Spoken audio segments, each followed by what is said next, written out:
अभी कोई हम कंक्लूजन ड्रॉ नहीं कर सकते। ठीक। हम we would not, I mean at least I would not like to jump the gun. Back foot पर ट्रंप। अमेरिका ने भारत पर बुधवार को 25% टैरिफ लगाने का ऐलान किया था, जो 1 अगस्त यानी आज से प्रभावी होने वाला था, लेकिन अब इसे 1 सप्ताह के लिए टाल दिया गया है। 1 महीने से हम देख रहे हैं कि भारत अमेरिका पे प्रेशर बिल्ड करने के लिए चाइना के साथ कुछ फौजों की डिसएंगेजमेंट की बात भी हो रही है, बल्कि जो कैलाश मानसरोवर यात्रा है वो तो शुरू भी हो चुकी है, डायरेक्ट फ्लाइट्स की बात भी हो रही है, तो वो भी अपने आप को रिपोजिशन कर रहे हैं कि अमेरिका पे प्रेशर बिल्ड कर। लेकिन ये चाल उस पर ही उल्टी पड़ गई, क्योंकि अब ट्रंप के इस टैरिफ युद्ध में न सिर्फ भारत मुकाबले के लिए आगे आया, बल्कि चीन सीना ठोककर मैदान में उतर आया है। और भारत डटा हुआ है बाय द वे। अगर अमेरिका ऐसे पाकिस्तान को धमकी देता तो फौज ने यूं हुकूमत बदल देनी थी, और बदल दी पहले। भारतीय फौज बेगैरत नहीं है, वो अपनी सिविल हुकूमत जैसी भी उसके साथ खड़ी हुई है। वो कहते हैं जी टैरिफ लगता है, जुल्म होता है, जो भी होता है, अमेरिका जो भी करता है, हम आपके साथ खड़े हैं, ये उन्होंने कहा हुआ है। ठीक है, और अब कह रहे हैं कि ट्रेड डील्स चल रही है हमारी भारत के साथ, तो सही मायने में हो क्या रहा है? पूरी दुनिया कनाडा को धमकी, आपने अगर फलस्तीन के हवाले से कोई बात की तो आपके ऊपर हम ट्रेड बैरियर्स लगा लें। कि he has never been serious about anything in life other than promotion, self promotion. तो ये बहाना बना के यहाँ पे अमेरिका आ सकता है, यानी अमेरिका को अड्डे देने का डायरेक्ट रास्ते के बजाय कान यहाँ से पकड़ने का एक रास्ता ढूंढा गया। डोनाल्ड ट्रंप को जब पीयूष गोयल मिले और उस नेगोशिएशन में पीयूष गोयल ने कुछ शुरू से ही टीवी पर्सनालिटी रहे, और टीवी पर्सनालिटी का अर्थ है कि he has never been serious about anything in life other than promotion, self promotion. तो ये टैरिफ का जो मुद्दा उठा, एक्चुअली कहानी कुछ और है।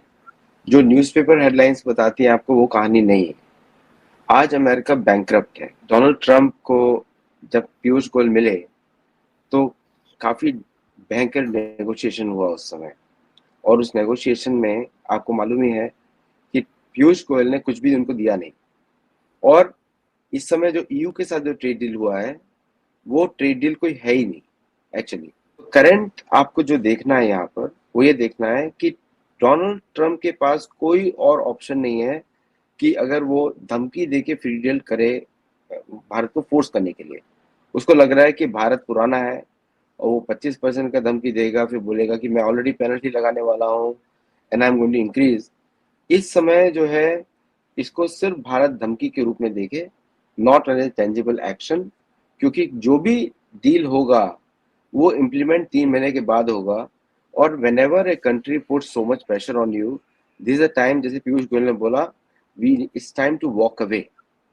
इस पे कुछ आपको करने की जरूरत नहीं, क्योंकि सिर्फ ये धमकी है। और अगर 25% लगाता भी है तो कौन देगा? वो अमेरिकन पब्लिक देगी, कोई आप नहीं देने वाले हैं। तो आपके गुड्स वो लोग नहीं खरीदेंगे, लेकिन खरीदना तो पड़ेगा ही, because most of the APIs in pharmaceutical are भारतीय। So this is just a गीदड़ भपकी है, I think we should ignore it. और आपका एक क्वेश्चन कि why Trump is doing this, आपने पूछा था वो, तो Trump is doing it because उसके पास कोई और ऑप्शन नहीं है। There is no option, Trump के पास है नहीं कि वो इस तरह की बात करे। देखिए अमेरिका का क्या एक्सपीरियंस रहा है कि they have always force their way in the trade deals. जैसे जापान को दबा दिया, जापान उनका एलाई है, एलाई मतलब सबऑर्डिनेट पोजीशन है।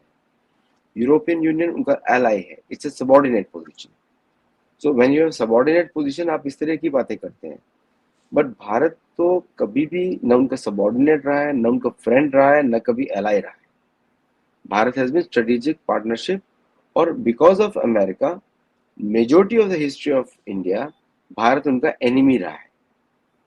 हिस्टोरिकल फैक्ट है। तो पर एक चीज और है आदित्य जी, की एक तरफ डोनाल्ड ट्रंप ये भी कहा कि देखिए पाकिस्तान के साथ हमारी डील हो गई है, वहां पर जो गैस का, तेल का भंडार है, हम उसको ढूंढेंगे, और इस तरह से हमने एक डील कर ली पाकिस्तान के साथ। फिर आपको याद होगा इंडोनेशिया के साथ जो डील की थी, तब ये कहा था कि मैं चिट्ठी लिख रहा हूँ भारत के प्रधानमंत्री को, बिल्कुल इंडोनेशिया की तरह भारत के साथ भी हमारी डील हो जाएगी। चाइना के साथ अभी तक डील फाइनलाइज नहीं हुई है। तो ये सब क्या है मतलब? और फिर ऊपर से रूस के साथ भारत के रिश्ते, इसलिए पेनल्टी लगाऊंगा क्योंकि रूस के साथ भारत बहुत कारोबार करता है, अमेरिका के साथ इतना कारोबार नहीं करता है। तो बेसिकली भारत और रूस की दोस्ती से समस्या है डोनाल्ड ट्रंप को। ये ट्रंप के दिमाग में आबरा का डाबरा चल रहा है, उसको मेडिकल हेल्प चाहिए।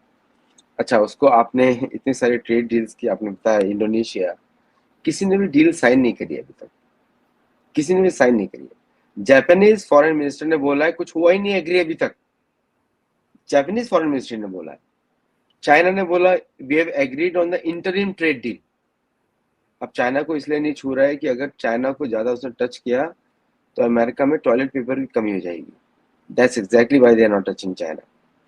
और उन्होंने जो आपने इंडोनेशिया की बात की, Indonesia is irrelevant in number of matter of trade actually, Bharat America के लिए इररिलेवेंट है वो।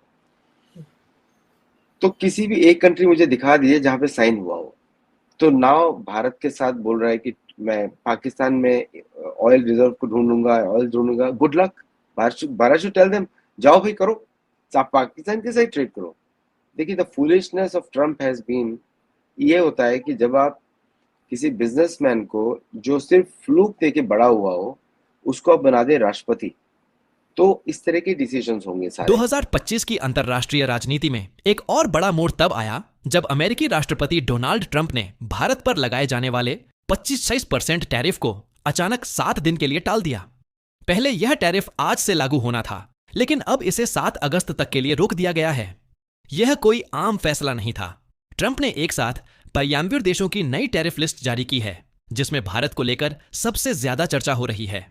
भारत पर तो 25% का टैरिफ लगाया गया है, लेकिन कनाडा जैसे देश पर सीधा 65% और पाकिस्तान पर 19% लगाया गया है। हैरानी की बात यह है कि पाकिस्तान पर पहले 29% टैक्स था, जिसे अब घटाया गया है। शायद अमेरिका के साथ कोई बैकडोर डील हुई हो, लेकिन अब तक कोई स्पष्ट जानकारी सामने नहीं आई है। इस लिस्ट में सबसे ज्यादा 11% टैरिफ सीरिया पर लगाया गया है, जबकि चीन का नाम कहीं नजर नहीं आ रहा। अब बात करें ट्रंप की रणनीति की, तो उन्होंने 2 अप्रैल को जब पहली बार यह टैरिफ लगाने की घोषणा की थी, तब वैश्विक स्तर पर हलचल मच गई थी। लेकिन सिर्फ 7 दिन बाद ही उन्होंने इसे 90 दिनों के लिए टाल दिया, शायद इसलिए कि उन्हें एहसास हुआ कि अमेरिका को भी नुकसान होगा। इसके बाद उन्होंने 31 जुलाई तक की डेडलाइन तय की और वादा किया कि वो 90 दिनों में 90 देशों से टैरिफ समझौते करेंगे। लेकिन हकीकत यह है कि अभी तक केवल 7 देशों के साथ ही समझौते हो पाए हैं। अब यह देखना दिलचस्प होगा कि भारत इस टैरिफ वॉर में कैसा जवाब देता है। भारत की स्थिति अभी बिल्कुल साफ है। भारत आत्मनिर्भरता की राह पर चल रहा है और टेक्नोलॉजी ट्रांसफर और देश में प्रोडक्शन को प्राथमिकता दे रहा है। अब भारत पर जबरदस्ती टैरिफ थोपना अमेरिका के लिए उल्टा पड़ सकता है। इस समय भारत कोई भी बड़ा रक्षा सौदा करने के मूड में नहीं है और पूरी दुनिया इस वक्त भारत की प्रतिक्रिया पर नजर रखे हुए है।